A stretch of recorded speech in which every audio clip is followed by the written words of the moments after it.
नमस्कार, बहुत स्वागत है आपका। मैं हूं सूर्या त्रिपाठी और आप देख रहे हैं भारत विशेष। और आज की भारत विशेष में हम आपको बताएंगे घुसपैठ का दी एंड। दरअसल जो एसआईआर और तमाम अलग अलग तरीके से विवाद चल रहा है, इसके बारे में अगले आधे घंटे तक बने रहिए और एक एक जानकारी आपको हम फैक्ट के साथ बताएंगे और देखते रहिए भारत विशेष।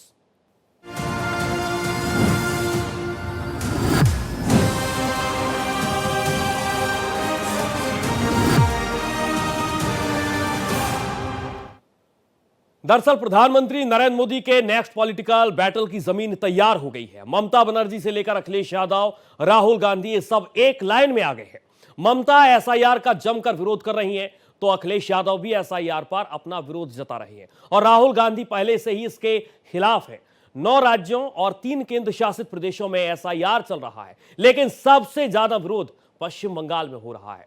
सबसे ज्यादा घुसपैठिए भी पश्चिम बंगाल में ही है। और इसी बीच यूपी में अवैध बांग्लादेशी और रोहिंग्या मुसलमानों के खिलाफ योगी सरकार के ऑल आउट एक्शन प्लान भी तैयार कर लिया गया है। सीएम योगी आदित्यनाथ ने अधिकारियों को साफ निर्देश दे दिए हैं कि प्रदेश में एक भी घुसपैठिया नहीं रहना चाहिए और इसके लिए उन्होंने डिटेंशन सेंटर बनाने और उन्हें वापस वहां पर भेजने का आदेश भी दे दिया। यह आदेश ऐसे वक्त आया है जब चुनाव आयोग उत्तर प्रदेश और पश्चिम बंगाल के साथ कई राज्यों में स्पेशल इंटेंसिव रिवीजन अभियान यानी कि एसआईआर चला रहा है।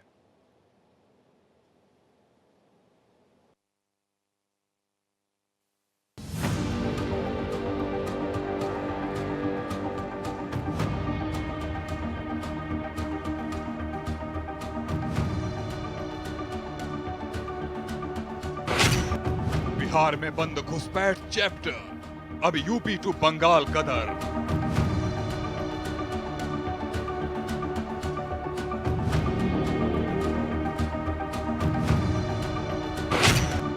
योगी का घुसपैठिया दांव, निशाना 27 का चुनाव।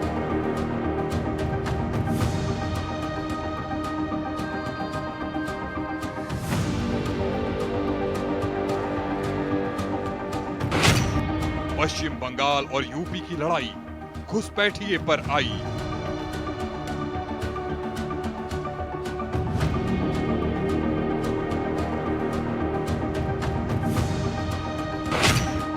यूपी बंगाल में बढ़ा तनाव, एसआईआर के बिना कैसे चुनाव।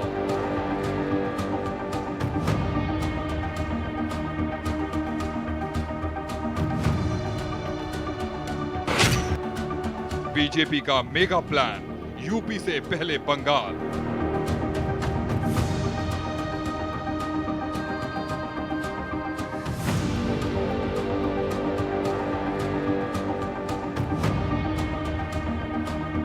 घुसपैठियों के कारण डेमोग्राफी का कितना बड़ा संकट खड़ा हो चुका है। बिहार, बंगाल, असम, कई राज्यों के लोग अपनी बहनों बेटियों की सुरक्षा को लेकर चिंतित है।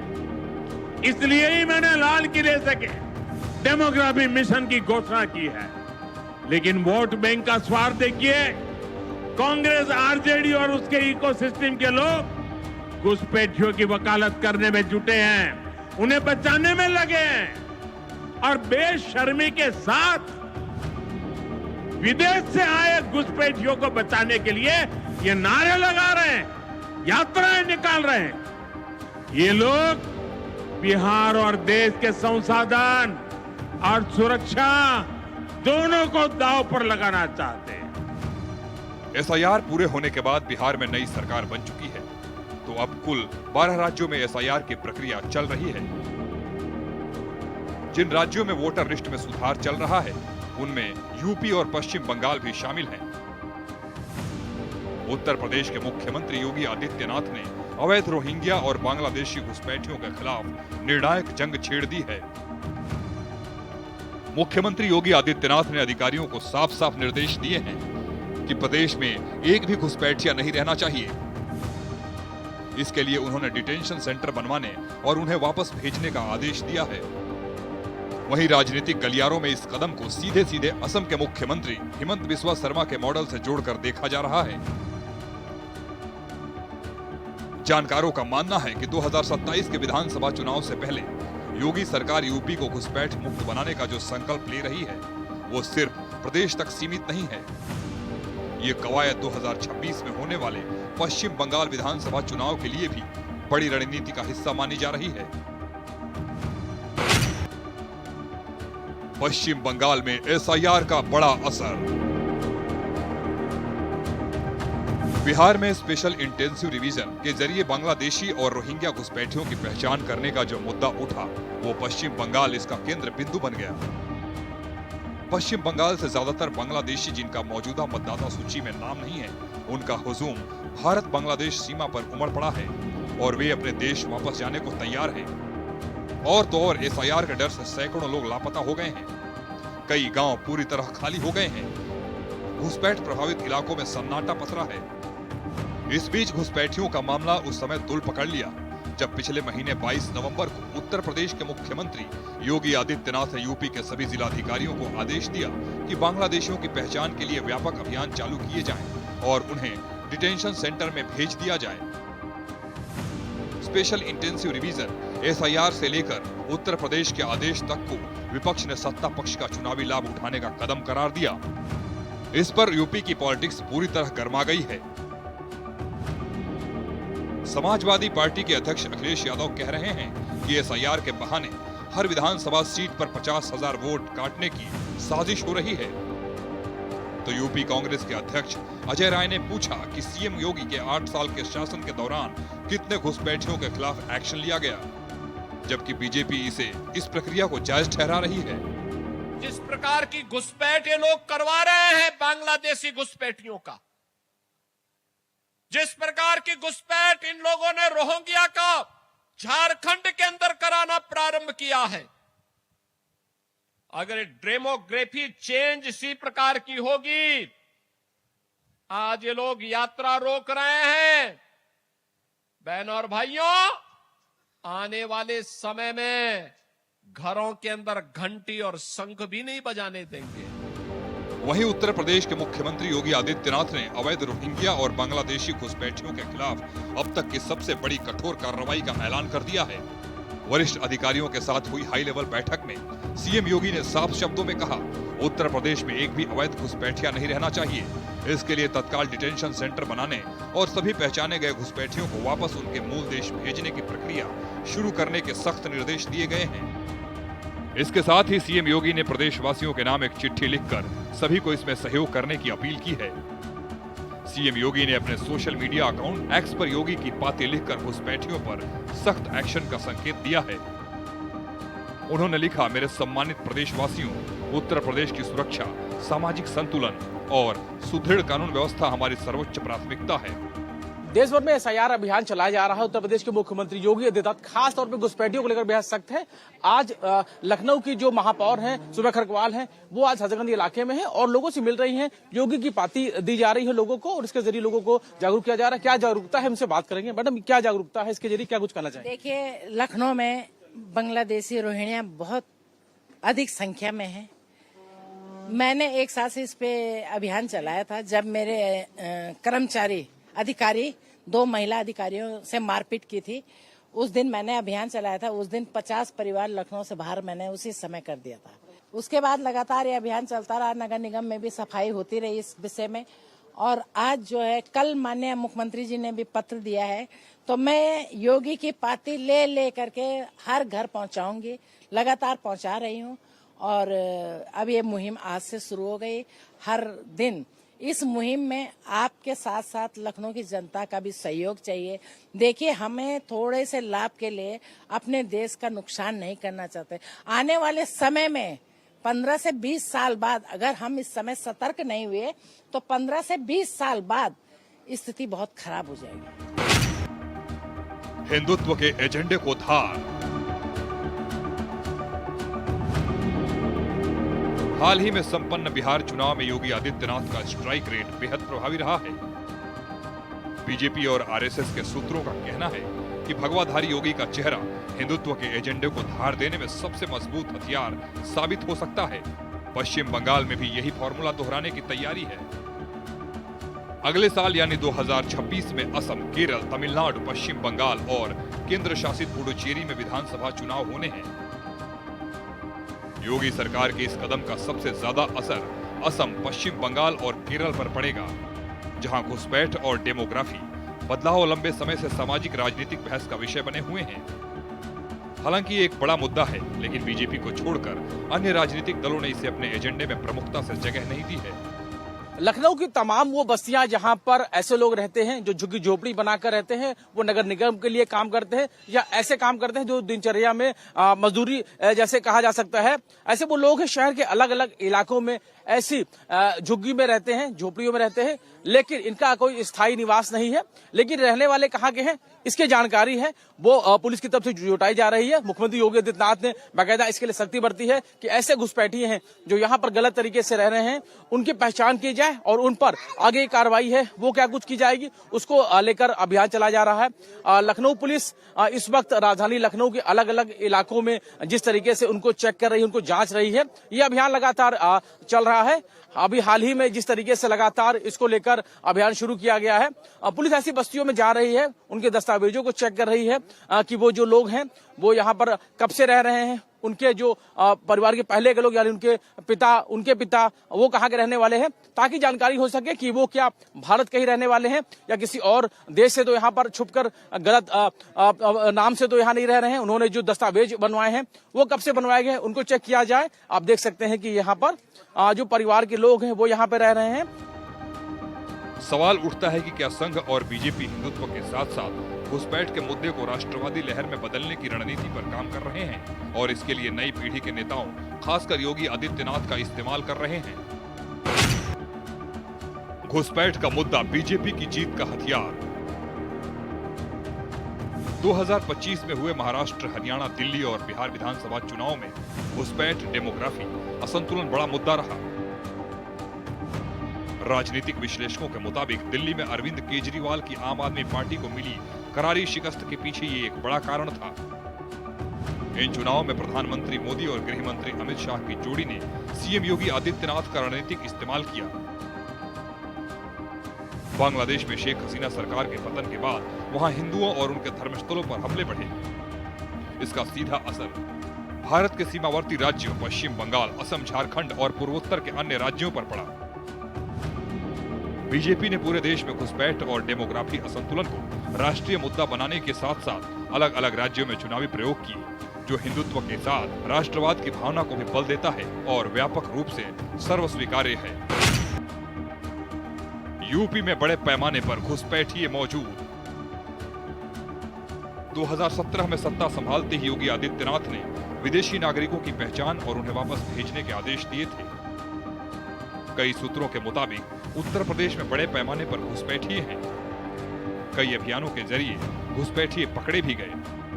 अलग अलग रिपोर्ट्स में दावे की माने तो उत्तर प्रदेश में बड़े पैमाने पर घुसपैठिए हो सकते हैं और बांग्लादेश में शेख हसीना सरकार के पतन के बाद देश में घुसपैठियों के खिलाफ जिस प्रकार का माहौल है, उत्तर प्रदेश में होने वाली कोई भी कार्रवाई भाजपा को विपक्षी दलों पर बड़ा एज देने वाला साबित हो सकता है।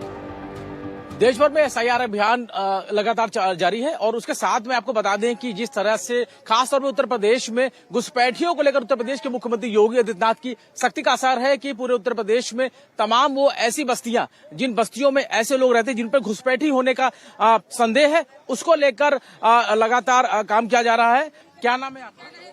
सर्वेश। आप कहाँ के रहने वाले? उन्नाव में। आपके पिताजी और बाकी के लोग कहाँ के रहने वाले? पिताजी तो गुजर गए सर। क्या नाम था उनका? इनका बनने। वो कहाँ के रहने वाले? वहीं के, मतलब उन्नाव। उनके पिताजी? इनके पिताजी छोटे, ये कहेंगे छोटे इनका नाम था। वो कहाँ के रहने वाले थे? वो भी वहीं के थे। उन्नाव के। हाँ। तो उन्नाव से लखनऊ कब आए आप लोग? अरे यहाँ हो गए हम लोगों को कम से कम 8-10 साल। आपके पास डॉक्यूमेंट्स में क्या क्या है? कागज में क्या क्या है? आधार कार्ड में क्या क्या कागज? आधार कार्ड है, सबूत है, जो है सर तो वो दिखा देंगे। ये कब बनवाया था आपने? ये जब पहले जब शुरुआत में जब बना था, शुरुआत में जब फ्री बनता था तभी हम लोग बनवा दिए थे। अब एड्रेस वगैरह क्या दिखाया था उसमें? एड्रेस वगैरह क्या दिखाया था? अब इतना पढ़े लिखे नहीं सर। क्या काम करते हैं हम लोग? कान वान देखते हैं, चेन वेन बनाते हैं और कुछ नहीं। साथ यहाँ पे कौन कौन रहता है? यही सब लोग हैं। बस्ती में और भी लोग हैं यहाँ पर, आप जिनको चेक करने के लिए पुलिस पिताजी का क्या नाम है? कतनू। हैं? कतनू। कतनू। कहाँ के रहने वाले हैं आप? यहाँ ये गुड़गुड़ी तालाब है, हाँ। वह पुरैना। आपके पास आधार कार्ड है? नहीं बना, नहीं है, घर पे है। अभी बना नहीं है? हमारे भाई का है? हाँ। आप कहाँ के रहने वाले हैं? ईट गाँव पुरैनक जी हमारा भाई है। ये हमारा भाई है छोटा। कहाँ के रहने वाले हो? ईट गाँव पुरैनक जी, गुड़गुड़ी तालाब। हमको तो हो गए अभी ये तो काफी सालों से परे हैं जी। तो हम तो अभी आए थे अपना यहाँ पर रहने के लिए, अपना फिर चले जाएंगे, वहीं पर कमाने खाने के लिए पड़े रहते हैं। हाँ जी, बहुत सालन से हैं जब साहब। आपके दादा परदादा पिताजी? नहीं, यहाँ नहीं रहते, हम गाँव ही में रहते सर। ईट गाँव पुरैना जी, लखनऊ ही है जी। ये हाँ है कतनू। आपके दादा का क्या नाम है? आप यहाँ 15-16 साल तक यहाँ पढ़े। पहले कहाँ थे आप लोग? ईट गाँव पुरैनम घर। ये कहाँ पड़ता है? यही ताल लखनऊ में रहते थे? नखलौआ ही यहाँ। पहले के लोग कहाँ के रहने वाले थे? वही हमारे दादा काका सब सास ससुर सब वहाँ पे रहते। आने वाले दिनों में बढ़ेगी गर्मी। योगी सरकार ने हालांकि साफ कर दिया है कि ये अभियान किसी समुदाय विशेष के खिलाफ नहीं है, बल्कि सिर्फ और सिर्फ अवैध रूप से रह रहे विदेशी नागरिकों के खिलाफ है। पुलिस और खुफिया एजेंसियों के सभी जिलों में सर्वे तेज करने के निर्देश दिए गए हैं। राजनीतिक विश्लेषकों का कहना है कि घुसपैठियों का मुद्दा अब 2027 के यूपी और 2026 के बंगाल चुनाव का सबसे बड़ा हथियार बनने जा रहा है। दोनों तरफ से तीखी बयानबाजी और सड़क से सदन तक ये जंग तेज होने की पूरी प्रक्रिया है। फिलहाल यूपी में डिटेंशन सेंटर बनाने की प्रक्रिया तेज हो चुकी है और जल्द ही पहला बैच घुसपैठियों को वापस भेजे जाने की खबरें सामने आने लगेंगी। ये देखना दिलचस्प होगा कि ये अभियान कहां तक जाता है और इसका असर आने वाले चुनावी समर पर कितना पड़ता है। Bureau report, Bharat express. UP की ही तरह असम में भी सीएम हिमंता बिस्वा शर्मा घुसपैठ और घुसपैठियों को लेकर सख्त हैं। असम में पिछले साल अगस्त महीने से अब तक 330 से ज्यादा घुसपैठियों को पकड़कर बांग्लादेश वापस भेजा जा चुका है। सीएम हिमंता बिस्वा शर्मा साफ कह चुके हैं कि हमें आतंक की जड़ पर प्रहार करना है। असम पुलिस एनआईए और खुफिया एजेंसियों के साथ आपसी तालमेल बनाकर काम कर रही है। हाल ही की बात करें तो केवल कुछ महीने में ही असम पुलिस ने सैकड़ों घुसपैठियों को पकड़कर वापस बांग्लादेश भेज दिया है। सीएम हिमंता बिस्वा शर्मा घुसपैठ को लेकर लगातार आक्रामक राजनीति को इन पॉइंट्स में भी समझा जा सकता है।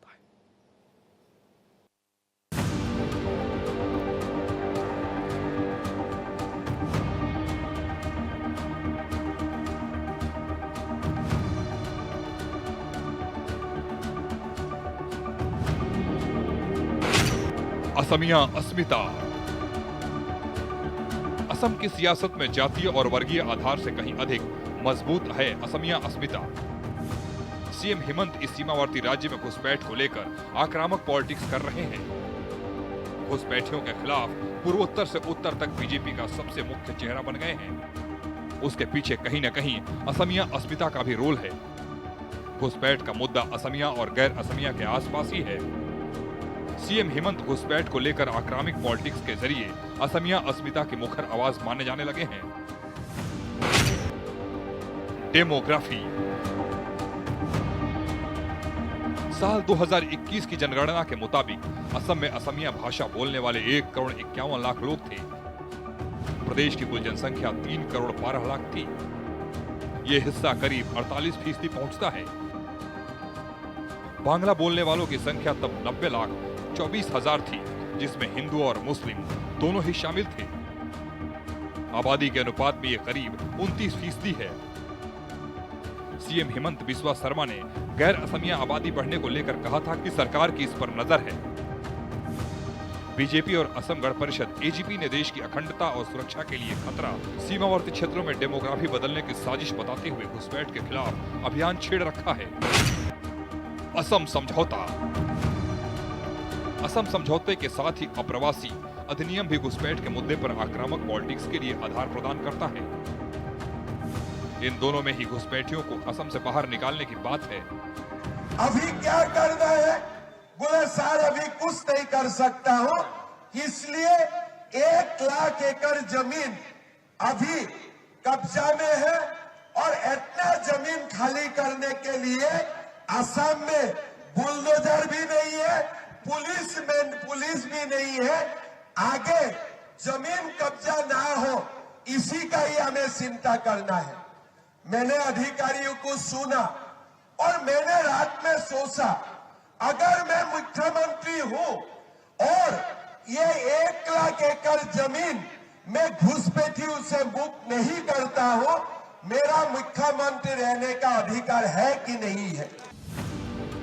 सुप्रीम कोर्ट ने भी अपने एक आदेश में साफ कहा था कि 24 मार्च 1971 के बाद असम आने वाली सभी बांग्लादेशी नागरिक घुसपैठिए हैं। सुप्रीम कोर्ट ने यह भी कहा था कि जितनी जल्दी हो उन्हें देश से निकाला जाना चाहिए। असम समझौते से लेकर सुप्रीम कोर्ट के आदेश तक ये सब भी हिमंत बिस्वा शर्मा के घुसपैठ के मुद्दे पर एग्रेसिव पॉलिटिक्स को सूट करते हैं। पूर्वोत्तर की सियासत। घुसपैठियों का मुद्दा बीजेपी को भी सूट करता है। असम ही नहीं, पूर्वोत्तर के राज्यों के साथ ही हिंदी पट्टी के राज्यों में भी घुसपैठ बड़ा मुद्दा बनकर उभरा है।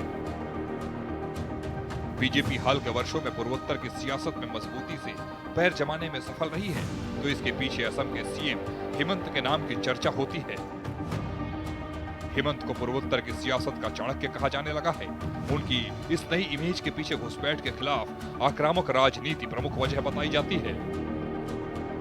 हाल के वर्षों में सीमावर्ती क्षेत्रों में घुसपैठ, फर्जी पहचान पत्रों और स्थिरता को प्रभावित करने वाली गतिविधियों की घटनाओं में बढ़ोतरी हुई है, जिसका सीधा असर राज्य पर पड़ा है। साल के शुरू में कई राज्यों में बांग्लादेशी घुसपैठियों की धरपकड़ के लिए अभियान चलाया जा रहा है।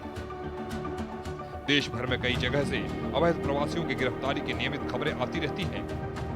ये साफ संकेत है कि अवैध घुसपैठी भारत में लगभग हर जगह फैल गए हैं। भारत बांग्लादेश के साथ साथ 5 राज्यों पश्चिम बंगाल, असम, मेघालय, त्रिपुरा और मिजोरम में 4096 किलोमीटर लंबी सीमा साझा करता है। ये अक्सर खराब प्रबंधन वाली सीमा बड़े पैमाने पर अवैध रूप से सीमा पार कराने को बढ़ावा देती है। गरीबी, राजनीतिक अस्थिरता और धार्मिक उत्पीड़न जैसे कारणों ने लाखों लोगों को सुरक्षा और मौके की तलाश में भारत आने पर मजबूर किया है। म्यांमार में रोहिंग्या संकट है। म्यांमार के रखाइन प्रांत में सताए गए अल्पसंख्यक के रूप में कई रोहिंग्या भारत भागकर आ गए हैं। ये लोग बांग्लादेश से होते हुए भारत पहुंचे हैं। तत्कालीन गृह राज्य मंत्री किरेन रिजिजू ने अगस्त 2017 में राज्यसभा को बताया था कि भारत में अवैध रोहिंग्या की आबादी 40,000 से अधिक हो गई है। अनुमान है कि लगभग 75,000 अवैध रोहिंग्या प्रवासी वर्तमान में भारत में रह रहे हैं, जिनमें से लगभग 22,000 दिल्ली के संयुक्त राष्ट्र शरणार्थी उच्चायुक्त कार्यालय में शरणार्थी के रूप में पंजीकृत हैं। जम्मू कश्मीर जैसे संवेदनशील इलाकों में रोहिंग्याओं की आवाजाही गंभीर सुरक्षा चिंताओं को जन्म देती है। इसके अलावा उनके कट्टरपंथी बनने की संभावना भी बनी हुई है, खासकर जब से आईएस और अलकायदा जैसे आतंकवादी संगठनों ने उनकी दुर्दशा का फायदा उठाने में रुचि दिखाई है। चूंकि ज्यादातर रोहिंग्या बांग्लादेश के रास्ते आए हैं, इसलिए भारत उनका पहला शरण स्थल नहीं है। इस आधार पर उन्हें शरण देने का कोई अंतर्राष्ट्रीय कानूनी दायित्व शायद भारत पर न हो। Bureau report, Bharat express.